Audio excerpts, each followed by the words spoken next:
Alors, nous allons arriver maintenant au chapitre 9. Chapitre 9, nous allons lire les 19 premiers versets.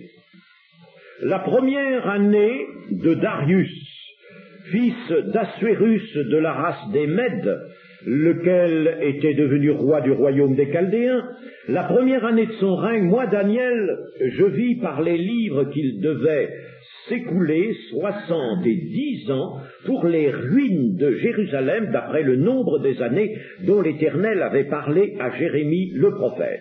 Je tournai ma face vers le Seigneur Dieu, afin de recourir à la prière et aux supplications, en jeûnant et en prenant le sac et la cendre. Je priai l'Éternel mon Dieu, et je lui fis cette confession. Seigneur, Dieu grand et redoutable, toi qui gardes ton alliance, et qui fais miséricorde à ceux qui t'aiment, et qui observent tes commandements, nous avons péché, nous avons commis l'iniquité, nous avons été méchants et rebelles, nous nous sommes détournés de tes commandements et de tes ordonnances, nous n'avons pas écouté tes serviteurs les prophètes, qui ont parlé en ton nom à nos rois, à nos chefs, à nos pères et à tout le peuple du pays. À toi, Seigneur, est la justice, et à nous la confusion de face.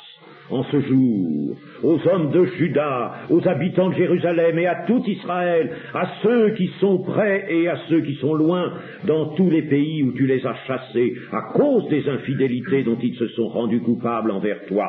Seigneur, à nous la confusion de face, à nos rois, à nos chefs, à nos pères, parce que nous avons péché contre toi. Auprès du Seigneur notre Dieu, la miséricorde et le pardon, car nous avons été rebelles envers lui. Nous n'avons pas écouté la voix de l'Éternel notre Dieu pour suivre ses lois qu'il avait mises devant nous par ses serviteurs les prophètes. Tout Israël a transgressé ta loi et s'est détourné pour ne pas écouter ta voix. Alors se sont répandues sur nous les malédictions et les imprécations qui ont été écrites dans la loi de Moïse, serviteur de Dieu, parce que nous avons péché contre Dieu.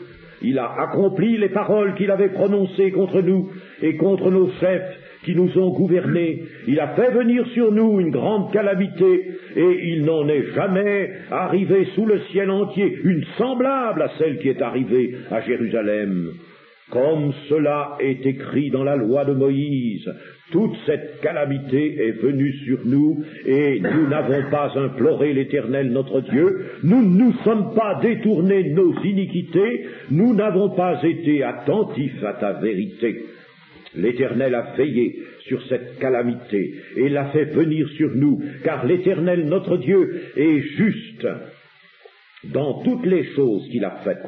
Mais nous n'avons pas écouté sa voix. Et maintenant, Seigneur notre Dieu, toi qui as fait sortir ton peuple du pays d'Égypte par ta main puissante, et qui t'es fait un nom comme il l'est aujourd'hui, nous avons péché, nous avons commis l'iniquité. Seigneur, selon ta grande miséricorde, que ta colère et ta fureur se détournent de la ville de Jérusalem, de ta montagne sainte, car à cause de nos péchés et des iniquités de nos pères, Jérusalem et ton peuple sont en opprobre à tous ceux qui nous entourent. Maintenant donc, ô notre Dieu, écoute la prière et les supplications de ton serviteur, et pour l'amour du Seigneur, fais briller ta face sur ton sanctuaire dévasté. Mon Dieu, prête l'oreille, écoute, ouvre les yeux et regarde nos ruines, regarde la ville sur laquelle ton nom est invoqué, car ce n'est pas à cause de notre justice que nous te présentons nos supplications, c'est à cause de tes grandes compassions. Seigneur, écoute, Seigneur, pardonne, Seigneur, sois attentif, agis et ne tarde pas, par amour pour toi, ô mon Dieu, car ton nom est invoqué sur ta ville et sur ton peuple. Prière construite, prière magnifique, prière objective et prière de foi. La période des 70 années annoncée par Jérémie. Vous savez que Jérémie avait dit que le peuple serait en captivité pendant 70 ans, nous allons le revoir. Cette période avait commencé en moins 605, elle va donc se terminer 70 ans plus tard, c'est-à-dire en moins 535. Or, on était tout près de ce terme, puisque c'était la première année de Darius, Alors on était en 538, la première année de Darius. On était en moins 538, donc il y avait encore 3 ans, et ce serait le retour des Juifs dans leur pays. Le second empire, au moment de cette prière de Daniel, vient de se substituer au premier, celui des Mèdes et des Perses, que nous avons vu comme un bélier là, que nous avons vu avant comme un ours, dans la vision du chapitre 7, que nous avons vu dans la statue du songe de Nebuchadnezzar comme la poitrine et les bras d'argent. Cet empire venait de succéder à la tête d'or, venait de succéder à Nebuchadnezzar. Les Écritures des prophètes montrent à Daniel que le terme de l'exil est proche. Il regarde les Écritures, les livres, n'est-ce pas, et il s'aperçoit que l'on est au terme. Vous voyez comme c'est utile de consulter l'Écriture. Daniel l'a fait avec foi, et il dit, Dieu a annoncé 70 ans, pas davantage, par conséquent, nous n'allons pas tarder à rentrer. Et voici en effet ce que Jérémie avait annoncé, chapitre 25, verset 11. Tout ce pays deviendra une ruine, un désert, et ces nations seront asservies au roi de Babylone pendant 70 ans. Et puis, au verset, chapitre 29 et verset 10, chapitre 29 et verset 10, mais voici ce que dit l'Éternel, dès que 70 ans seront écoulés pour Babylone, je me souviendrai de vous et j'accomplirai à votre égard ma bonne parole en vous ramenant dans ce lieu. Vous voyez que c'était clair, n'est-ce pas? L'exil était annoncé par Jérémie, hein? Il a eu lieu avant qu'il y ait lieu, bien entendu, il a eu lieu, vous voyez, la prophétie s'est toujours bien accomplie, et elle continuera de s'accomplir, et voici, n'est-ce pas, que Jérémie avait annoncé 70 ans. Nous verrons que ces 70 ans ont une importance capitale. En vertu de ce que je vous ai dit, j'espère que vous avez bien compris mes histoires de vagues, n'est-ce pas? C'est une question très importante, parce que, voyez-vous, le peuple de Jérusalem a été infidèle à son Dieu, comme la prière de Daniel nous l'a dit, et c'est pourquoi il y avait eu 70 ans de captivité en Babylonie. 70 années, n'est-ce pas, c'est Nebuchadnezzar qui emporte le plus gros du peuple de Juda et qui les tient en captivité, lui et ses successeurs, jusqu'à ce que vienne l'empire des Mèdes et des Perses en moins 538, et en 535, alors Cyrus va se trouver là, lui, Cyrus qui a déjà pris la ville de Babylone, il va se trouver là, et c'est lui qui va ordonner, puisque Dieu l'a suscité pour cela, lui qui va ordonner le retour des Juifs en Juda et à Jérusalem. Mais ces 70 ans, cette captivité, cette infidélité du peuple d'Israël, cette captivité qui est son châtiment, les 70 ans, figurez-vous que ça nous importe, et figurez-vous que ce n'est pas fini, et que ça a sa répercussion maintenant sur la structure des temps.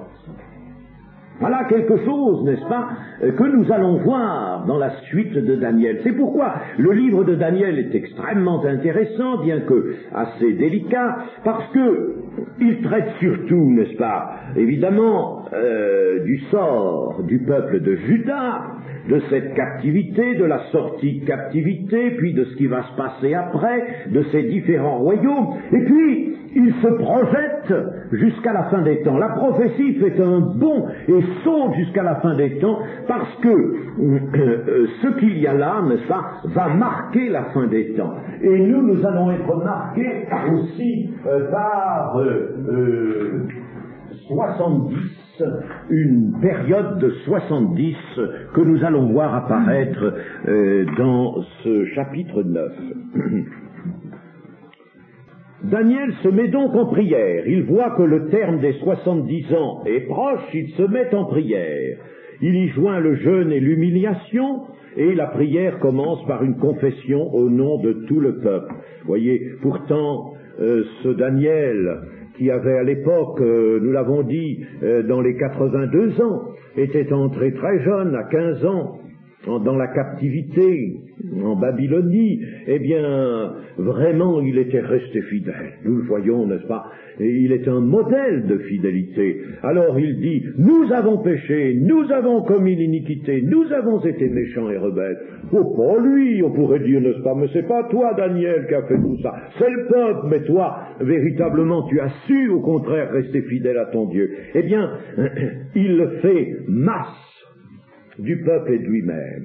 Et cela, nous le retrouvons ailleurs. Nous le retrouvons chez Esdras. Esdras aussi était un homme fidèle. Et cependant, quand il va prier pour le peuple, il dira lui aussi, nous avons péché.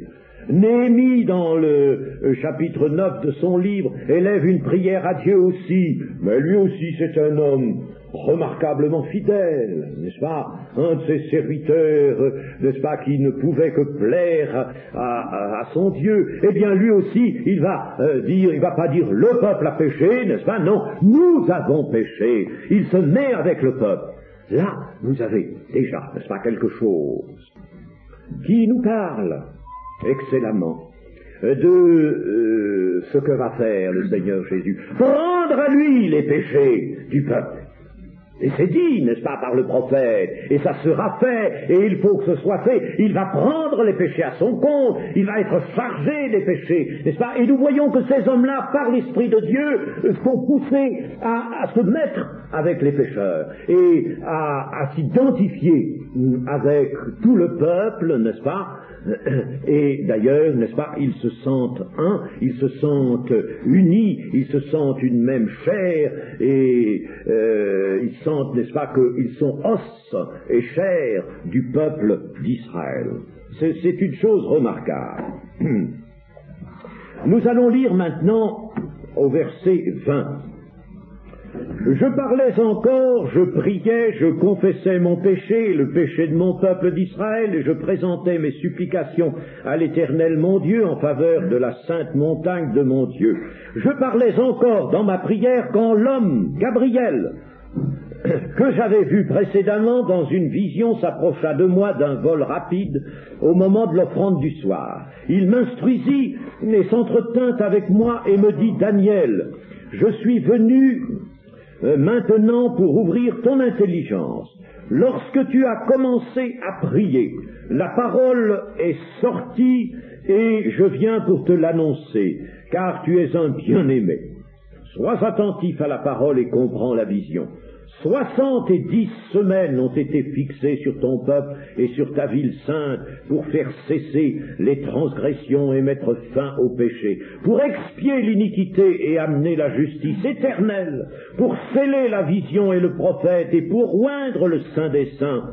Sache-le donc et comprends. Depuis le moment où la parole a annoncé que Jérusalem sera rétablie jusqu'à loin, ô conducteur, il y a 7 semaines, dans 62 semaines, les places et les fossés seront rétablis, mais en des temps fâcheux. Après les 62 semaines, un oint sera retranché et il n'aura pas de successeur. Le peuple d'un chef qui viendra détruira la ville et le sanctuaire et sa fin arrivera comme par une inondation. Il est arrêté que les dévastations dureront jusqu'au terme de la guerre. Il fera une solide alliance avec plusieurs pendant une semaine et durant la moitié de la semaine, il fera cesser le sacrifice et l'offrande. Le dévastateur commettra les choses les plus abominables jusqu'à ce que la ruine et ce qui a été résolu fondent sur le dévastateur. Voilà qui est d'une très grande concision, n'est-ce pas? Et puis, n'oublions pas que c'est une explication de l'ange, c'est concis et ça occupe des siècles. Un ange ou même un prophète qui est animé par l'Esprit de Dieu peut porter ses regards, son regard prophétique sur les siècles, n'est-ce pas, et puis faire voyager rapidement sa pensée, sa vue, n'est-ce pas, à travers les siècles. Ouvre ton intelligence. Là, il y a quelqu'un qui vient pour lui ouvrir l'intelligence, c'est-à-dire qu'il faut vraiment une illumination particulière au prophète Daniel lui-même pour cela. Je suis maintenant venu pour ouvrir ton intelligence. Ce sont des choses difficiles, bien sûr, n'est-ce pas? Lorsque tu as commencé à prier, la parole est sortie, c'est-à-dire, n'est-ce pas, que Dieu a prononcé la parole de réponse, et je viens pour te l'annoncer, car tu es un bien-aimé. Ah, voyez, si on veut avoir vraiment une réponse de Dieu, qu'est-ce qu'il faut être? Un bien-aimé. Rien ne vous empêche d'être des bien-aimés, n'est-ce pas? Et vous savez comment? Des bien-aimés. Sois attentif à la parole et comprends la vision. 70 semaines ont été fixées sur ton peuple et sur ta ville sainte pour faire cesser les transgressions et mettre fin au péché pour expier l'iniquité et amener la justice éternelle. 70 semaines.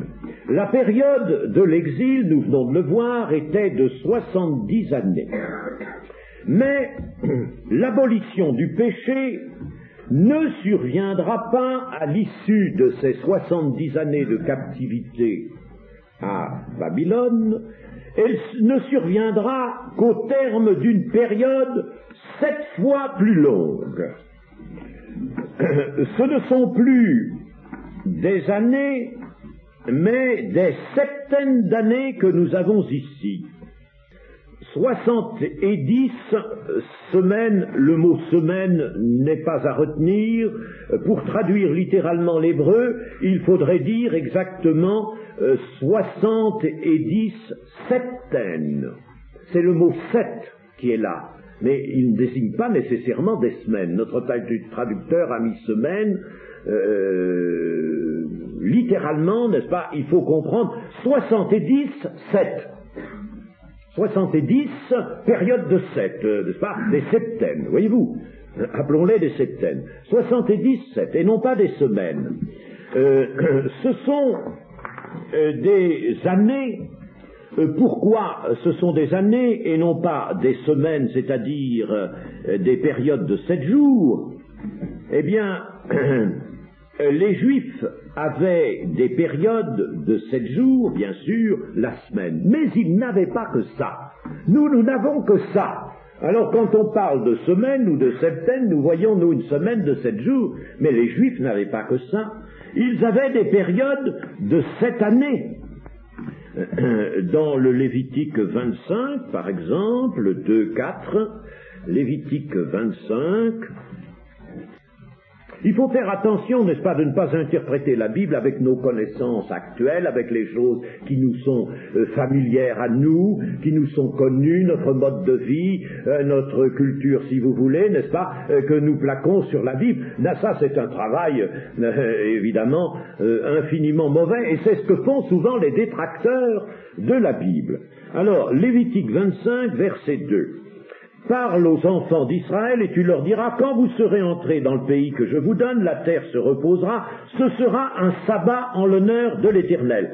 Pendant 6 années, tu ensemenceras ton champ, pendant 6 années, tu recueilleras ta vigne et tu en recueilleras le produit. Mais la 7e année sera un sabbat, un temps de repos pour la terre. Vous voyez qu'il y avait donc, n'est-ce pas, un sabbat d'année, n'est-ce pas? Il y avait des périodes de 7 ans. Mais en plus, il y avait aussi des périodes de 7 septaines d'années. C'est-à-dire, 7 fois 7, combien ça fait, s'il vous plaît? Hein? Ben vous êtes savants. Alors ça fait 49, n'est-ce pas? Il y avait donc des périodes de 49. Après cette période de 49, venait une année qui était la 50e, et c'était l'année du jubilé. Du jubilé. L'année du jubilé. Bon, alors il y avait donc là des septaines.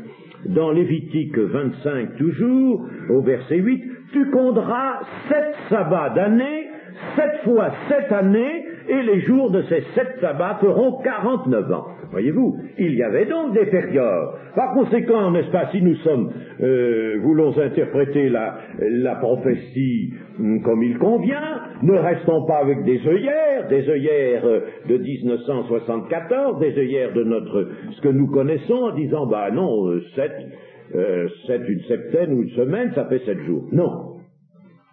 Ça peut faire une des 3 périodes que voici.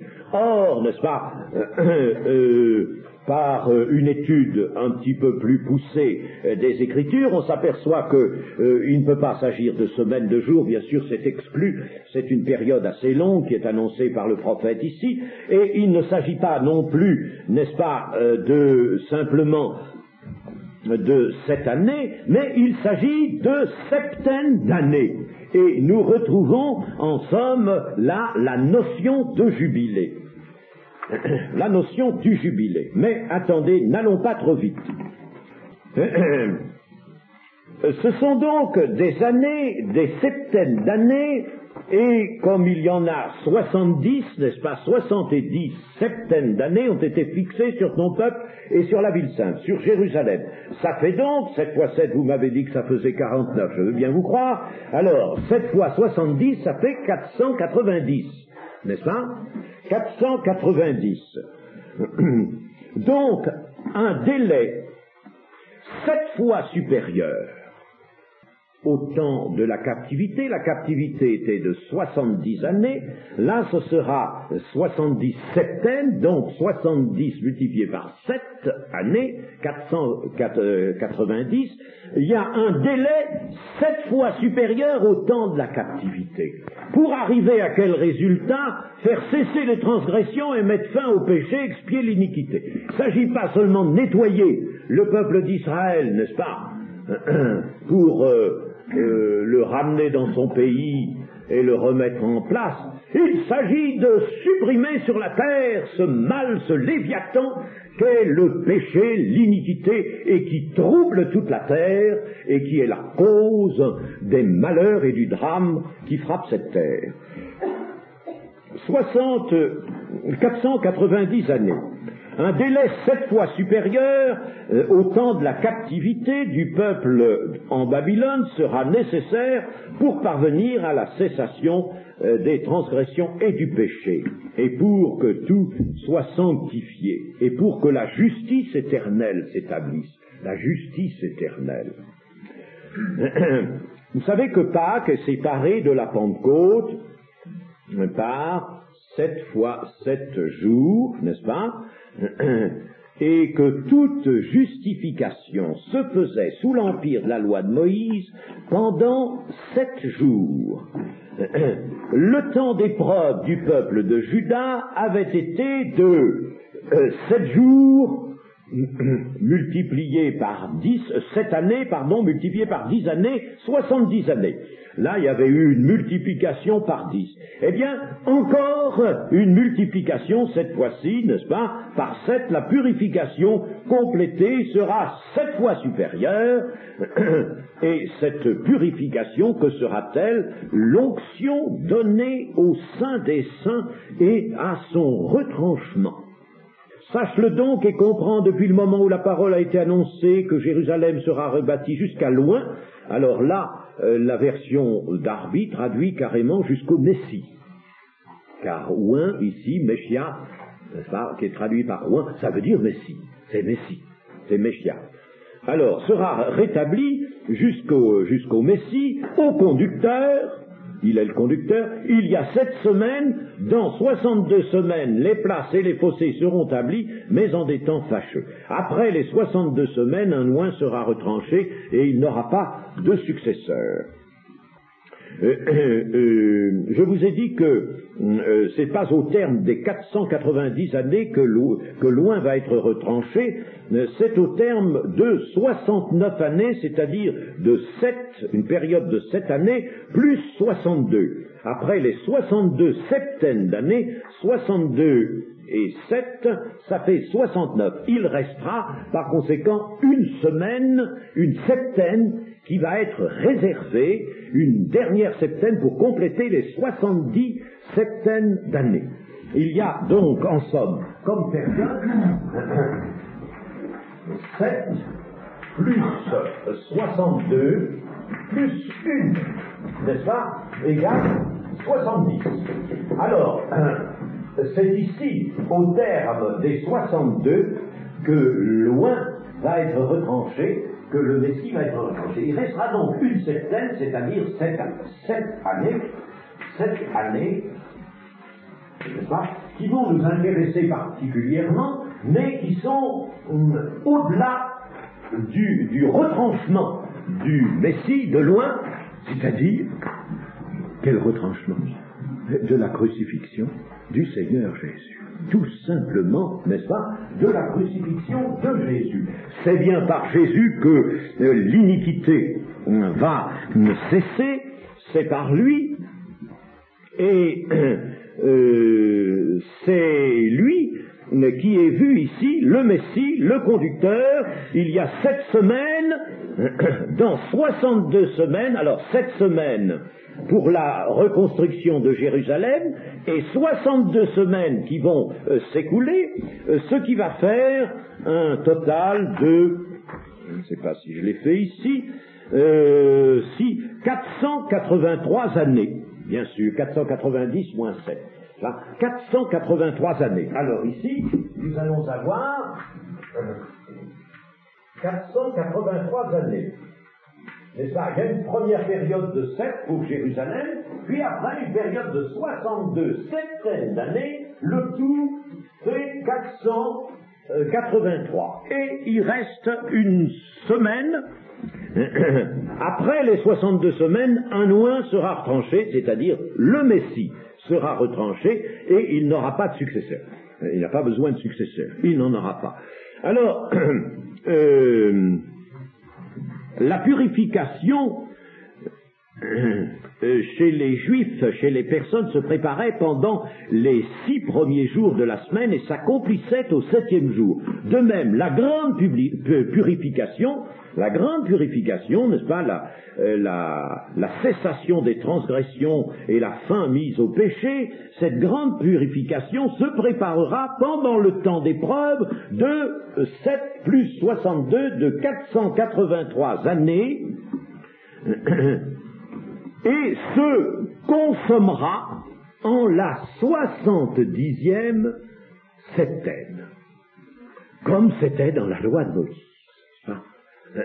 Il y avait les 6 jours, premiers 6 jours, n'est-ce pas, qui étaient la préparation à la purification, et la purification se consommait le 7e jour.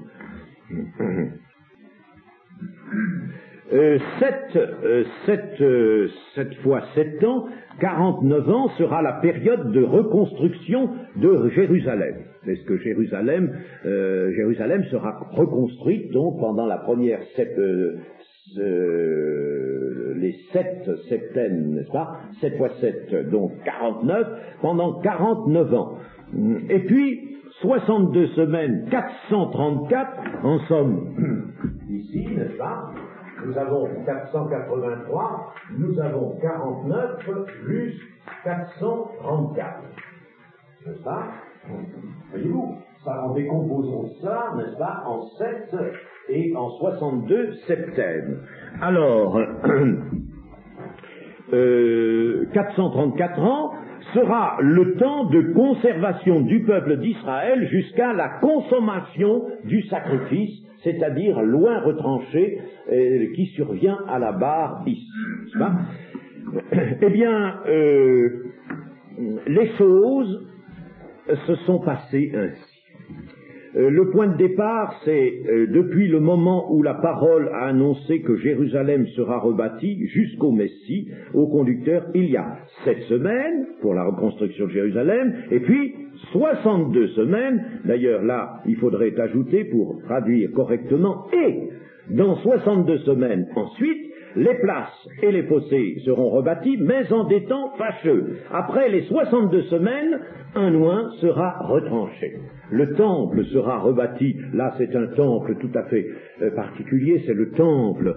Jésus, n'est-ce pas, désignait son corps comme le temple. Alors, le temple apparaît, ce temple annoncé par Zacharie 6. Il rebâtira le temple de l'Éternel. Voilà ce que nous retrouvons ici, au bout dans les 62 septaines, d'années, n'est-ce pas? Et puis, après les 62 septaines, alors, il y a le retranchement du Messie de loin, c'est-à-dire la mise à mort, la crucifixion. Or, le point de départ a été depuis le moment où la parole a annoncé que Jérusalem sera rebâtie, et ce moment a été situé très exactement par des gens qui ont étudié attentivement l'histoire, n'est-ce pas, avec tous les éléments désirables. Je ne peux pas vous faire vous reproduire leur travail, bien sûr, c'est beaucoup trop long, mais il y en a un qui a fait cela surtout, c'est Raymond Chasles. Raymond Chasles, dans un livre Israël et des nations, a particulièrement traité cette question-là et montré que jour pour jour, le terme de ces 483 années, vous voyez, les 7 plus 62, 69 septaines, 483 années, le terme aboutit en partant du décret qui annonce et autorise la reconstruction de Jérusalem jusqu'à la crucifixion. Il s'est passé 483 années exactement. Il les a calculées en tenant compte des années juives, en tenant compte des années que l'on ajoutait, n'est-ce pas, etc. Il est arrivé au mois exactement de la crucifixion du Seigneur Jésus-Christ. Raymond Chasles était sorti de l'école des Chartres et il était particulièrement qualifié pour faire ce travail minutieux, n'est-ce pas, de reconstitution de cette période de 83 ans qui s'est vérifiée donc exactement.